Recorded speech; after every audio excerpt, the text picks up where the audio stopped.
오늘 말씀의 제목은 광야에서 동행해 주시는 하나님이란 제목으로 함께 말씀을 나누겠습니다. 여러분, 광야 이 단어를 듣게 되면 여러분 제일 처음 떠오르는 생각은 어떤 생각이 드십니까? 광야 하면 떠오르는 것은 뭐냐 하면 이 광야를 보면 모래가 굉장히 많죠. 그리고 광야에 보시면 시원하게 뻗은 나무가 없습니다. 낮에는 엄청 더운데 밤에는 또 굉장히 추워지는 곳이 이 광야입니다. 광야하면 이런 생각이 드는 것이죠. 그럼 구약 성경을 보시면 이스라엘 백성들은 이 광야 가운데에서 불평을 참 많이 했어요. 불평불만을 많이 하는 이스라엘 백성들의 모습을 볼 수가 있고, 모세는 여러분 이 광야에 왜 갔습니까? 바로 도망하러 이 광야에 가는 모습을 우리가 또 볼 수가 있고, 또 엘리야는 이 광야에서 정말 너무나도 힘들어서 죽고 싶은 그러한 고백을 하는 이 엘리야의 모습을 우리가 만날 수도 있지 않습니까? 우리가 흔히 이 광야하면 생각드는 것이 뭐냐 하면, 흔히 이 광야하면 부정적인 생각들이 굉장히 많습니다. 이 광야에 내가 있게 될 때에 내가 정말 뭔가 잘못되었다, 또는 뭔가 잘못했다, 아니면 내가 믿음이 없어서 지금 이 광야에 있는가 등등 이런 좀 부정적인 생각들, 이런 생각들이 우리 자신을 지배할 때가 많다는 것입니다. 그런데 여러분, 오늘 본문 말씀을 보시면 우리가 이 광야에 있을 때에 꼭 여러분 이 광야에 처하게 되는 이유가 우리가 생각하는 부정적인 생각으로만 이 광야에 처해지는 것이 아니다라는 것입니다. 우리가 광야에 있을 때는 여러 가지 이유에 의해서 이 광야에 있을 수 있음을 우리가 기억해야 한다는 것입니다. 오늘 예수님께서 어디 계십니까? 광야에 계세요. 예수님께서 광야에 계시는데 예수님께서 광야에 있는 이유가 뭡니까? 실패해서 있는 게 아니에요. 죄로 말미암아 예수님께서 광야에 계시는 것도 아닌 것입니다. 하나님과 멀어서 예수님께서 광야에 있는 것이 아닙니다. 오히려 여러분, 예수님은 지금 굉장히 영적으로 충만한 상태에 있습니다. 여러분, 광야에 있기 전 예수님께서 오늘 본문 말씀 전해 보시면 어떤 것을 경험하게 됩니까? 세례 요한에게 세례를 받으실 때에 하늘이 열리면서 성령이 비둘기같이 임하는 것을 경험하지 않습니까? 그리고 하나님께서 하늘 문이 열리면서 너는 내는 사랑하는 아들이라 이렇게 말씀해 주셨다는 것입니다. 어떻게 보면 예수님의 삶 가운데서 영적으로 굉장히 충만한 순간이었습니다. 그런데 그 다음 장면이 뭡니까? 그 다음 장면이 바로 예수님께서 이 광야로 오신 것입니다. 그렇기 때문에 여러분, 오늘 말씀 가운데에서 여러분 우리가 광야에 처해진다고 하더라도, 또는 우리가 광야에 있다고 하더라도 꼭 부정적인 이유에 의해서 우리가 광야에 있는 것이 아닐 수 있다는 것을 우리가 기억해야 한다는 것입니다. 하나님의 사랑을 확인한 이후에도 우리가 광야에 있을 수 있고, 예수님처럼 영적으로 은혜가 충만한 상태 이후에도 이처럼 광야에 있을 수 있다라는 것이죠. 그렇기 때문에 우리가 광야에 있을 때에 여러분 넓은 생각을 가져야 하는 것입니다.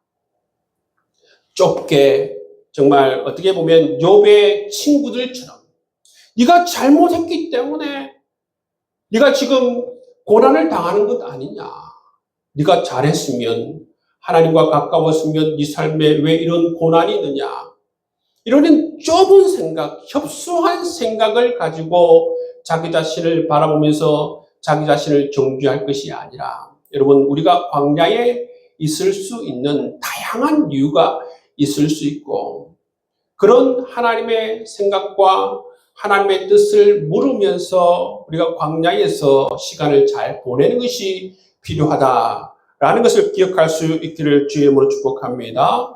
오늘 본문 12절 말씀에 보시면 성령이 곧 예수를 광야로 몰아내신지라 말씀하고 있어요. 몰아내셨다. 굉장히 강한 표현입니다. 이 말씀 몰아내셨다 이 의미를 살펴보면 억지로 끌어내다, 강하게 밀어내다 이런 뜻을 가지고 있어요. 성령께서 예수님을 억지로 밀어내시고 강하게 밀어내시는 모습을 볼 수가 있다는 것입니다. 여러분, 예수님께서 이 광야에 지금 계시는데 광야에 있는 것이 여러분 예수님께서 자발적으로 광야로 오신 것이 아닙니다. 어떻습니까? 성령 하나님께서 강하게 예수님을 광야로 밀어내셨다. 조금 순화해서 말한다면 성령께서 예수님을 광야로 인도하셨다. 그렇게 우리가 표현할 수 있을 것입니다. 지금 예수님께서는 광야에 있습니다.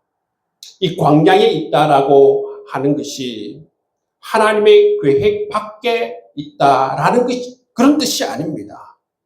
여러분, 오히려 예수님께서는 이 광야에 계시는데 왜 광야에 계십니까? 오히려 하나님의 섭리 안에서 이 광야에 계시는 모습을 볼 수가 있는 것입니다. 여러분, 우리도 광야에 있을 수 있어요. 광야에 있을 수 있는데 여러분, 이 광야에 있는 이유가 이처럼 하나님의 섭리 역사에 의해서 성령의 인도하심에 의해서 우리가 광야에 있을 수 있다라는 생각을 해야 된다는 것입니다. 여러분, 우리가 부정적인 생각으로 왜 내가 여기에 있을까? 빨리 벗어나야겠다. 그리고 이렇게 생각만 한다면 하나님께서 우리를 광야에 두신 이유, 광야로 인도하신 그 이유를 우리가 발견할 수가 없는 것입니다. 성령께서 예수님을 광야로 인도하실 때는 그만한 이유가 있기 때문에 성령께서 예수님을 광야로 인도하시는 모습을 볼 수가 있고, 예수님께서 그 광야에서 여러분 여러 가지 시험과 고난을 여러분 회피하지 않으시고 그것을 마다하지 않으시고 직면하시고 정말 이 사단과의 그러한 영적 전쟁에서 여러분 승리하시는 모습을 우리가 볼 수가 있지 않습니까? 그렇습니다. 여러분, 하나님께서 우리를 광야로 인도하실 때는 그만한 이유가 있기 때문에 우리를 인도하신다라는 생각을 가질 수 있길 바랍니다. 하나님께서 만약에 우리를 광야로 인도하셨으면 왜 인도하시겠습니까? 우리를 괴롭히기 위해서 인도하시는 하나님이시 아니십니다. 하나님께서는 반드시 우리에게 좋은 것을 주기 위해서 이 광야로 인도해 주신 줄 믿습니다. 여러분, 오늘 이 말씀 가운데 보시면 예수님께서 이 광야에 계시는데 예수님께서는 이 광야에 계시면서 시험을 당했어요. 이 모습을 통해서 우리가 알 수 있는 게 뭐냐면 예수님께서는 피상적으로 시험을 아시는 분이 아니라는 것입니다. 몸소 최고의 여러분 이 시험을 겪으신 분이십니다. 예수님께서는 40일 동안 광야에 계시면서 이 사단의 시험을 받았어요. 40일 동안 예수님께서는 굶으셨고 뿐만 아니라 이 40일 동안 예수님께서 무엇을 경험한가? 바로 이 하나님의 침묵을 경험하고 외롭고 쓸쓸한 그러한 시간, 그러한 정말 어려운 시간, 육체적, 정서적으로, 영적으로 힘든 시간들을 예수님께서 몸소 경험하였다는 것입니다. 그럼 40일 동안 여러분 금식하며 40일 동안 육체적으로, 정서적으로, 영적으로 여러분 어렵다라는 것은 여러분 보통 사람은 경험할 수 없는 일 아니겠습니까? 몸소 예수님은 이러한 시험과 고난을 겪었습니다. 이것을 히브리 기자가 어떻게 표현하고 있느냐 하면 그가 시험을 받아 고난을 당하셨은즉 시험 받는 자들을 능히 도우실 수 있느니라 말씀하고 있어요. 여러분, 이 말씀은 바로 예수님께서는 광야에 있는 사람 또는 예수님께서는 시험을 지금 받고 있는 사람의 그 마음의 상태, 육신의 상태, 정서적인 모습, 영적인 그러한 모든 모습들을 어떻다는 것입니까?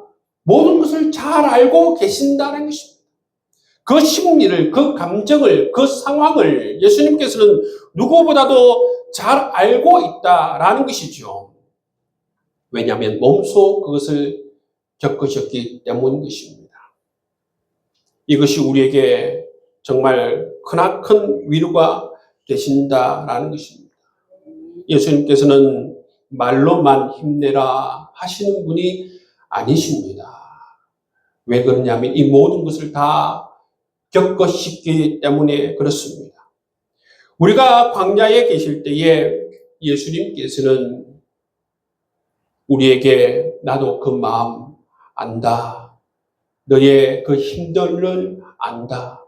그 외로움을 안다. 그 하늘의 침묵에 그러한 두려움과 공포를 내가 안다. 그렇게 말씀하시면서 예수님께서는 이 광야 한복판으로 우리를 찾아 걸어오시는 분이십니다. 우리를 찾아 걸어오실 뿐만 아니라 우리의 눈물을 닦아주시고 친히 우리를 안아주시고 우리의 삶에 필요한 것들을 예수님께서 예비하시고 채우시고 우리에게 가장 좋은 은혜의 길로 인도하시고 생명의 길로 인도해 주시는 분이 바로 우리 예수님이시라는 사실을 기억하실 수 있기를 주님의 이름으로 축복합니다. 이렇게 광야에 계시는 분들, 광야의 길로 걷고 계신다는 분은 바로 우리의 이 광야 한복판으로 우리를 찾아 걸어오시는 예수님을 기억하시고 여러분 예수님과 함께 이 광야의 삶을 은혜 가운데 잘 사셔서 하나님 놀라우신 은총을 경험할 수 있는 여러분 될 수 있기를 주님의 이름으로 축복합니다. 마가복음서에 보시면 다른 복음서에 없는 아주 의미심장한 말을 덧붙여 놓았습니다. 그게 뭐냐면 들짐승과 함께 계셨다 그렇게 말씀하고 있어요. 이 말씀은 어떤 의미인가 하면 이 광야는 낭만적인 곳이 아닙니다. 들짐승이 있는 곳입니다. 실제로 이 광야는 들짐승이 있는 곳이죠. 광야는 미화되어서는 안 되는 곳이라는 것입니다.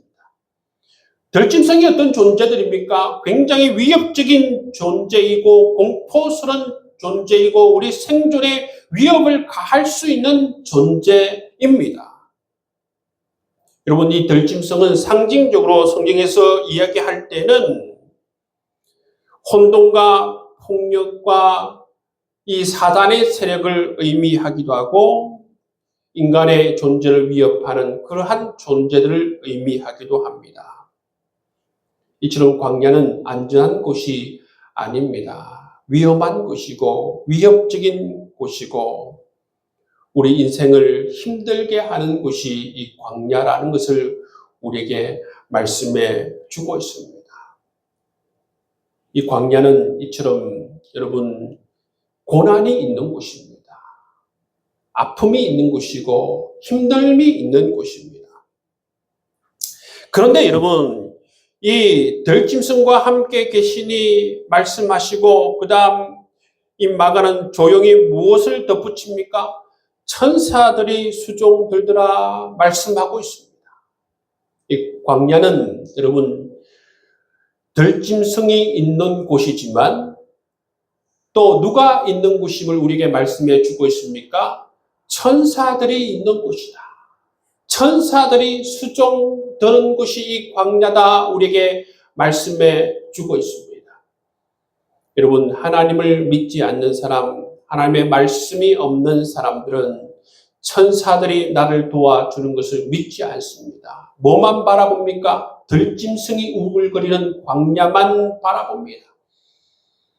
날마다 나를 힘들게 하고 괴롭히는 그 고난만 계속 생각한다는 것입니다. 고난이 있습니다. 들짐승이 있지요. 그렇지만 천사들이 우리와 함께 하면서 우리를 도와주고 우리를 위해서 수종드는 것을 우리가 기억할 수 있는 여러분 될 수 있기를 바랍니다. 천사들이 언제 수종됩니까? 우리가 광야를 벗어나서 수종을 듭니까? 시험이 끝난 뒤에 수종을 듭니까? 그렇지 않습니다.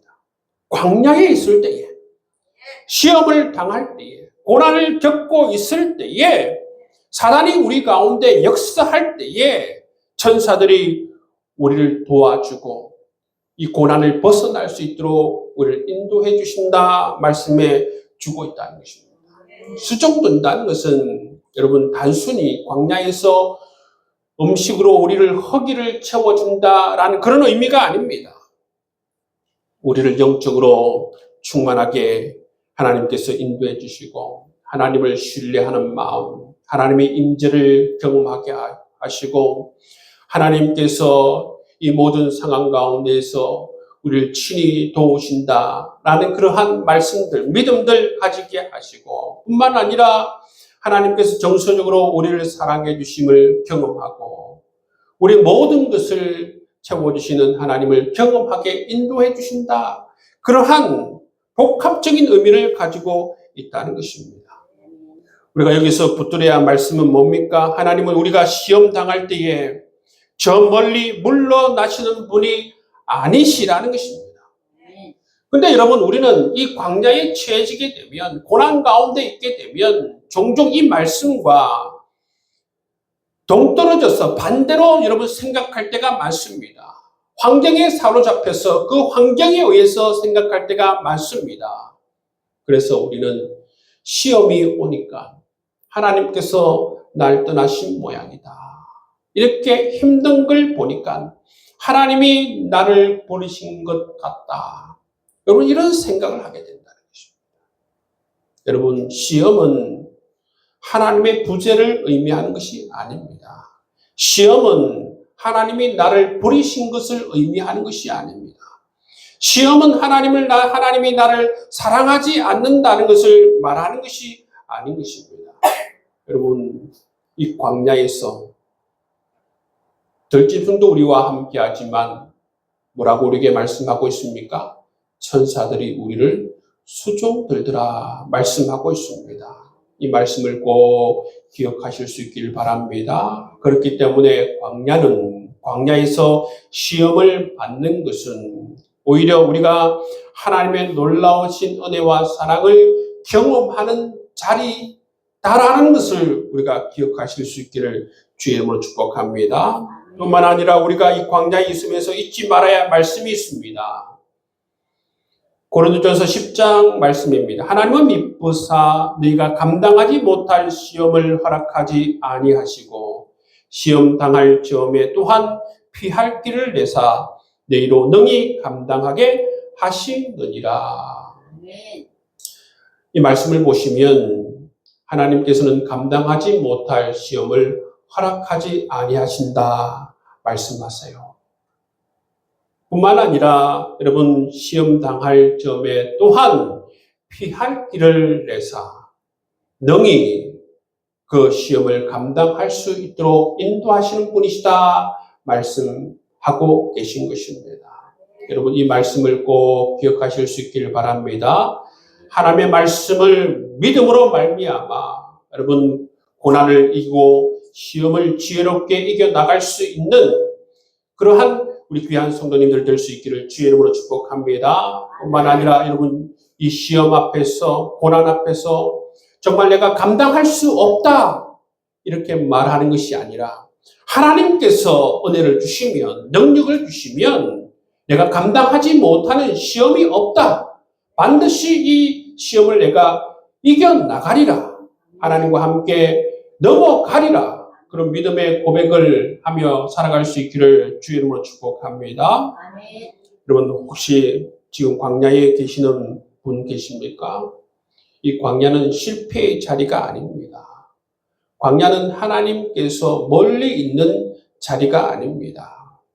여러분 광야는 하나님께서 나와 함께 하시는 자리이고 특별히 나를 사랑해 주시는 자리가 광야라는 사실을 기억할 수 있기를 바랍니다. 광야를 지나며 라는 찬양의 찬양을 좋아하는데 그 가사를 보면 이렇게 되어져 있습니다. 주님만 내 도움이 되시고 주님만 내 빛이 되시는 주님만 내 친구가 되시는 광야. 주님 손 놓고서는 하루도 살 수 없는 곳 광야. 주께서 나를 사용하시려 나를 더 정결케 하시는 광야. 성령이 내 영을 다시 태어나게 하시는 광야. 그렇게 이 작사가는 고백하고 있는 모습을 볼 수가 있는 것입니다. 광야는 어려운 자리지요. 들짐승이 있는 곳입니다. 광야는 여러분 고난이 있는 곳입니다. 그렇지만 동시에 하나님께서 계시고 하나님의 섭리와 하나님의 인도하심이 계시는 것. 하나님께서 나와 동행하는 자리가 바로 이 광야라는 사실을 기억하실 수 있기를 바랍니다. 그래서 여러분 이 광야에서 하나님과 함께 동행하심을 통해서 또 하나님께서 주시는 은혜를 통해서 믿음을 통해서 하나님께서 반드시 내가 감당할 은혜를 주시며 피할 길을 열어주시는 그 하나님을 만나고 경험할 수 있는 여러분의 삶의 광야가 되어줄 수 있기를 주의 이름으로 축복합니다.